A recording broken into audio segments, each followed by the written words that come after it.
Welcome everyone to this second virtual town hall that we're hosting for the community. Just a reminder that if you want to see a transcript or a report from the first town hall that dealt with voter turnout or voter apathy, you can go to the website at wrcommunitytownhalls.ca and everything is there, including a link to watch the last town hall. But before we get into things, I just want to start with a land acknowledgement for online events. So just bear with me for a moment.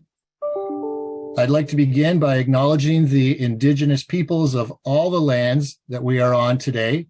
While we meet today on a virtual platform, I would like to take a moment to acknowledge the importance of the land, which we each call home.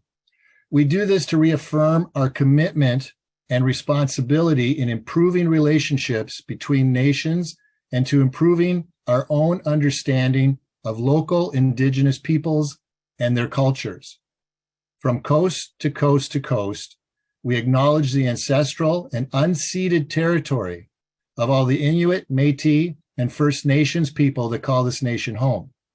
Please join me in a moment of reflection to acknowledge the harms and mistakes of the past and to consider how we can each, in our own way, move forward in a spirit of reconciliation and collaboration.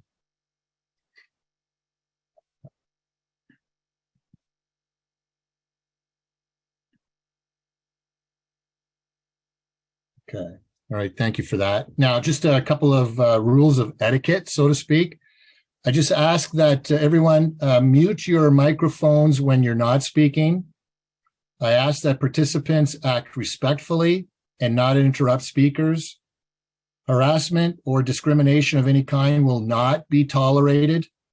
We will not accept any unwelcoming words, actions, or behaviors against anyone. We accord respect to all. Okay, so thank you for all of that. All right, so today we're talking about the A word, amalgamation, unnecessary or unavoidable.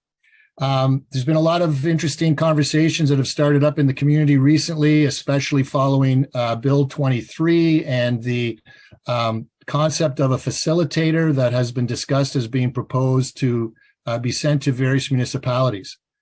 I am not familiar with any information on the facilitator yet. I'm not aware of any information as of yet, but for some, that has led the discussion to the issue of whether that could lead to some form of amalgamation, reorganization, unification, whatever you want to call it, in whatever form it may be. And so there are lots of variations and a lot of things to discuss about that. But I'm pleased to have today, this evening with us, and this will not be the first or not be the last, I should say, meeting we'll host to talk about amalgamation, because there's many other voices that we need to ensure are participating in this discussion. And these are just some of the voices to start this community discussion.